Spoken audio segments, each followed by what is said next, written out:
chama Marilu Cabanhas. Bom dia, Marilu. Oi, Glauco, bom dia quem está acompanhando a gente aqui no Jornal Brasil Atual.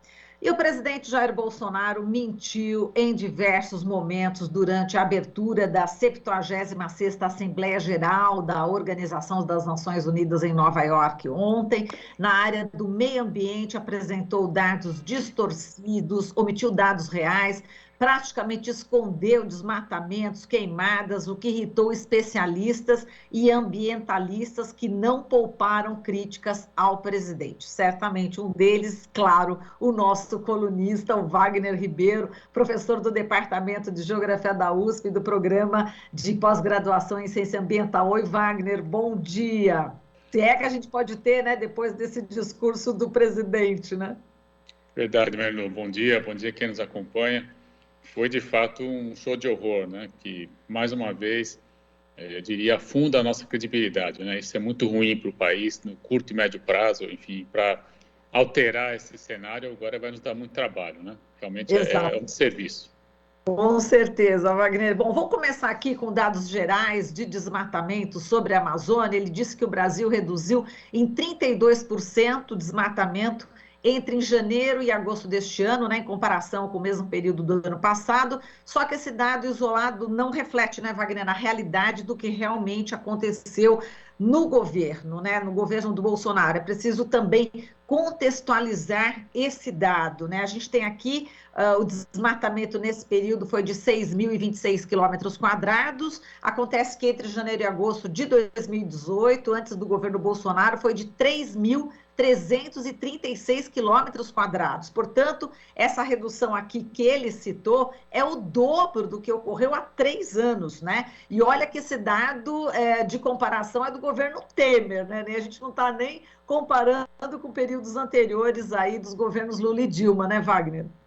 Marilu, você já trouxe tudo, né? Como sempre, muito bem embasada. De fato, não houve esse desmatamento, né, na proporção que ele está dizendo. Ao contrário, nós tivemos um aumento expressivo, né?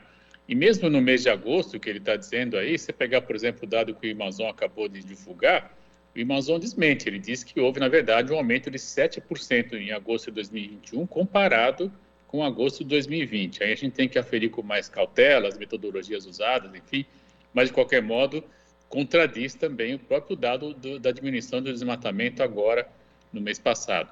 Então, de fato, né, por que isso gera muita inquietude, né, Marilu? Porque nós sabemos que esse é o tipo de informação que hoje está disponível no mundo.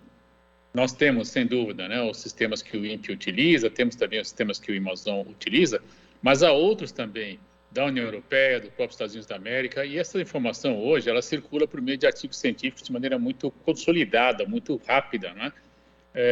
Um governo que começou afrontando o Galvão, né, o físico da USP, que era o presidente na época do INPE, diretor, e que foi convidado, né, praticamente a sair quando não queriam que ele divulgasse dados do desmatamento, já começou com baixa credibilidade científica.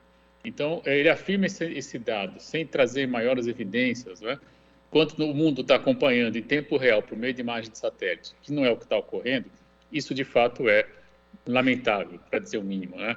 Passa por uma imagem para o país, do país para o mundo de nenhuma credibilidade, né? Porque, de fato, a realidade não condiz com o que ele está dizendo.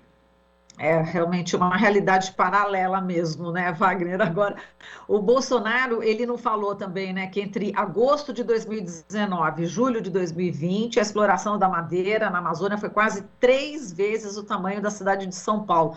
Ao menos 11% da exploração ocorreu em áreas protegidas. Está aí uma informação que, obviamente, ele não ia falar, mas a gente fala, né, Wagner? Comenta aí a exploração Sem da... dúvida, Marilu. A gente tem insistido nisso há algum tempo, né? Mesmo a defesa que ele fez do Código Florestal é outra coisa que não cabe, né? Porque, lamentavelmente, essa informação, de novo, que você está trazendo, muito importante, mostra claramente que está ocorrendo maior desmatamento onde não poderia ocorrer. São as unidades de conservação e também as áreas dedicadas, né, às comunidades originárias, povos indígenas. Então, de fato, quando nós vamos analisar onde está ocorrendo esse desmatamento, né, isso mostra claramente que a própria legislação brasileira, que ele falou que é muito boa, sim, né, mas está sendo desmontada pelo governo dele também. Está sendo fragilizada né, na medida em que você não tem um corpo técnico qualificado que possa atuar nas condições que ele dispunha até pouco tempo atrás, né? Então, de fato, ele está afrontando a própria legislação ambiental brasileira. Inclusive o Código Florestal com propostas de mudança, com proposta de flexibilização, por exemplo, do licenciamento ambiental, que isso não é uma pauta recente, ganhou novo impulso a partir do governo do Bolsonaro. Então, é de fato lamentável, né? É mais uma evidência de que nós temos aí um presidente que não espelhou claramente a realidade do seu país no cenário internacional, no cenário multilateral. O que deixou claro que ele foi lá fazer discurso para sua claque interna aqui, eu diria que num ato desesperado, né? Tentando aí ganhar alguma credibilidade, mas ele não consegue nem internamente, porque de fato os números são muito diferentes do que ele apresentou, né? E se me permite fazer um comentário de um trecho que ele falou aqui, ele comentou, está no discurso dele, né, que o futuro do emprego verde está no Brasil. Bom, aí estamos de acordo, né? Isso é verdade. Mas ele lista, Marilu, quais seriam os itens, né? Energia renovável.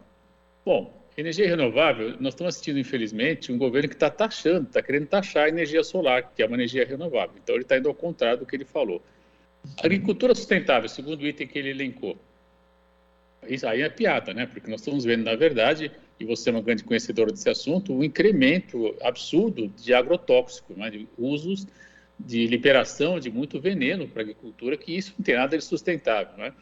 Indústria de baixa emissão, outro item que ele fala, mas ele está transformando o Brasil hoje num exportador de commodities, e isso é, na verdade, também muito preocupante, porque a gente tem aí o setor de mineração como um grande hoje exportador do Brasil e não tem nada de baixa emissão.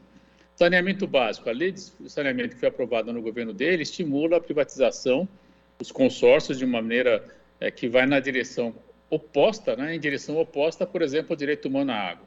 Tratamento de resíduos, o governo dele está procurando, na verdade, estimular a queima de resíduos, não o tratamento, a conversão de resíduo para fonte de energia. E turismo, bom, o turismo, de fato, a grande matriz sustentável do turismo seriam as unidades de conservação que estão sendo duramente atacadas, né, sendo aí destruídas, como você mesmo acabou de dizer, mostrando que, na verdade, essas premissas que ele mesmo elencou, elas não cabem, né, porque a gente vai analisar e, de fato, nós não temos aí, nas ações do governo, um incremento necessário para aquilo que ele reconhece como fundamental. Então, é, de fato, um discurso, no mínimo, confuso, né, e que ao fim e ao cabo, retórico, um exercício retórico que não tem embasamento científico, não tem embasamento na realidade, e, portanto, isso é lamentável, né? Acaba com a credibilidade do governo no cenário internacional. Exato. Agora eu vou acrescentar também, inclusive aqui, se você me permite, Wagner, uma nota do Conselho Indigenista Missionário, né? Porque ele cita os indígenas do Brasil e o CIMI soltou uma nota. Eu vou ler aqui alguns trechos apenas e eu gostaria que você comentasse. Bom, o CIMI diz o seguinte: o choque entre o pronunciamento fictício e a realidade vivenciada pela maioria dos brasileiros foi evidente. Quanto à temática indígena, o presidente cita que cerca de 600 mil indígenas estariam vivendo em plena liberdade em suas terras, que os índios almejariam viver a partir da agricultura e que 80% dos indígenas já estariam vacinados no Brasil, o que não é verdade. Bom, ele diz o seguinte, o CIMI, a nota do CIMI: a realidade vivenciada pelos povos indígenas do Brasil no atual governo é conflituosa e de violência. O presidente Jair Bolsonaro já prometia em campanha que, se eleito, não demarcaria 1 centímetro de terra indígena. Desde 2018, de fato, nenhuma terra indígena foi regularizada. Foi negado o diálogo com os povos e suas organizações a partir de uma visão integracionista e preconceituosa que nega a identidade e a autonomia dos povos indígenas no Brasil. O fato de que existem no Brasil 529 terras indígenas com pendências administrativas, 536 das quais sem nenhuma providência do Estado para iniciar seu processo demarcatório, desmente, portanto, a afirmação de que os povos indígenas estariam vivendo em suas terras em liberdade. Apenas um trecho, porque depois, durante a semana, a gente vai certamente aprofundar essa questão com o CIMI, com os povos indígenas, com os representantes. Como é que você viu também, né, essa fala mentirosa, né, sobre os indígenas, ainda querendo posar de bonito lá na ONU, falando dos indígenas, hein, Wagner? Veja, Marilu, de novo, né, um cenário desolador. Né? Na verdade, ele não apresenta o que ocorre de fato, né? Ao ponto de que o presidente está denunciado aí em fóruns internacionais por práticas que afrontam os direitos humanos, em especial das comunidades originárias. Então, é mais uma... Eu não entendo muito bem, né, qual é o objetivo de fazer esse tipo de pronunciamento num fórum tão importante como é a Assembleia Geral das Nações Unidas. Né? Ontem, alguns órgãos de imprensa internacional, Marilu, fizeram algumas comparações, saudando, né? Olha, tivemos ontem dois falantes em língua portuguesa, né? E aí fizeram uma síntese em 4 ou 5 linhas, a imprensa faz muito bem isso, né? Do que disse o presidente Bolsonaro e do que disse o presidente de Portugal, né? O Marcelo. E é assustadora a diferença. E foram vários órgãos de imprensa que acabaram fazendo isso, né? E aí a gente vê diversas manifestações de brasileiros, portugueses, né? No caso brasileiro, grande parte dizendo assim, puxa, que vergonha, né? Que eu tenho um cara com esse perfil representando meu país, eu não tenho identidade com o que esse indivíduo está falando. Né? No caso dos povos originários, que são muito bem organizados, né? Que têm uma capacidade de resistência grande, mas que também consegue, eu diria, né, por meio de redes importantes hoje, ter ressonância em suas demandas, em suas falas. Né? Então, é muito importante essa manifestação do CIMI, que vai somar, né, a esses balanços que foram realizados aí, mostrando o quanto que, infelizmente, o presidente não contou com a verdade, né, na exposição do seu discurso. E isso é lamentável, porque a credibilidade do país, é isso que nós temos que ter clareza, né, Maria? Num fórum multilateral, você apresentar dados dessa ordem, desqualifica o país, afugenta investidores, né? Afugenta também parcerias estratégicas que o Brasil, bem ou mal, construiu, né? Eu diria até bem em alguns momentos, né? Isso, de fato, para você voltar a reconstruir, até você voltar a ter um discurso coerente com sua prática interna, né? Um discurso externo, diria, com a sua prática interna, isso demora muito. Né? E nesse período que nós estamos vivendo hoje, de crise econômica, crise social, é preciso ter parcerias sólidas, inclusive no cenário internacional, para você voltar a ter a possibilidade de ter uma inserção e captação de recursos externos, já que o Brasil, infelizmente, não tem poupança necessária para realizar investimentos no país. Então, é sim um serviço muito grande, né? Do meu ponto de vista, isso mostra uma atitude desesperada, né, de alguém que... E se você for analisar, Marilu, o conjunto é tão ruim, né? Por exemplo, a atitude do ministro Queiroga, né, com atos que não condizem ao ministro, isso precisa ser dito, é o ministro em missão oficial no país. Ele não podia fazer o que ele fez naquele ônibus, por exemplo, né? E, lamentavelmente, agora ele aparece, inclusive, com a Covid, espero que se recupere. Enfim, mas veja, o fato dele ter, em algum momento, contraído a Covid, ele comprometeu toda a delegação brasileira, inclusive o presidente Bolsonaro, que depois foi à sede das Nações Unidas. Olha que situação vexatória. Todos os membros da delegação brasileira não podem ingressar no prédio das Nações Unidas hoje, né? Porque foi constatado que um indivíduo está com Covid. Veja, e aí você tem um presidente que não toma vacina, fala claramente que não vai tomar, defende remédios que são ineficazes, enfim, é de fato um caos, né? Um cenário que torna o Brasil, Marilu, isso que a gente fica bastante incomodado, né? A primeira vez que eu saí do país, lá nos anos 80, final dos anos 80, me permita comentar um episódio pessoal aqui, mas um colega da França que me recebeu, ele me levou até o banheiro e falou assim, olha, eu era um jovem, né? Falou, olha, a gente quando quer ir ao banheiro, a gente usa isso aqui, mostrou a privada, para você ter uma ideia. Veja a imagem internacional do país. Falei, professor, desculpe, mas isso eu tenho na minha casa, eu sei como usa. Aí ele começou a brincar, falei, não, eu estava brincando com você, o humor francês, entre aspas, né? Me pagou um café e até hoje é meu amigo, né? Eu não vou dar o nome dele, porque certamente é vexatório o que ele promoveu, mas essa era a imagem que nós tínhamos, né? As pessoas achavam que no Brasil sequer tinha latrina para usar no banheiro. Isso foi em 1987, 88, já tem alguns anos. Depois nós passamos no governo aí, Lula-Dilma, onde as pessoas começaram a aprender português para vir estudar conosco na USP, por exemplo. Eu recebi colegas da França, recebi vários pesquisadores, né? Isso mostrando claramente uma mudança, né, da posição brasileira e de interesse. Ao ponto, nós temos em algumas universidades mestrados especializados em Brasil. Eu tive o prazer de colaborar com a Universidade de Salamanca, era um mestrado, a gente formava pessoas interessadas em conhecer o Brasil, tornavam-se mestres, isso estrangeiros, não brasileiros, né? Bom, quando houve o golpe em 2016, simplesmente não se formou mais turma, né, e o interesse do Brasil foi caindo, né, morro abaixo, eu diria. E, lamentavelmente, com o discurso de ontem, isso leva de novo, né, essa imagem negativa de que o Brasil é um país que não tem o que trazer ao mundo. Isso nos deixa muito tristes, né, porque, na verdade, nós construímos ao longo desses anos todos, com muita luta e com muito esforço, né, já que as condições de trabalho daqui nunca foram as ideais, nós conseguimos construir uma ciência combativa, conseguimos construir uma ciência consequente, uma ciência que tem interação, uma ciência que consegue, por exemplo, mostrar claramente, né, vetores de desmatamento, situações de mudança climática, crises hídricas, enfim, nós conseguimos produzir muita coisa, né, a ciência brasileira.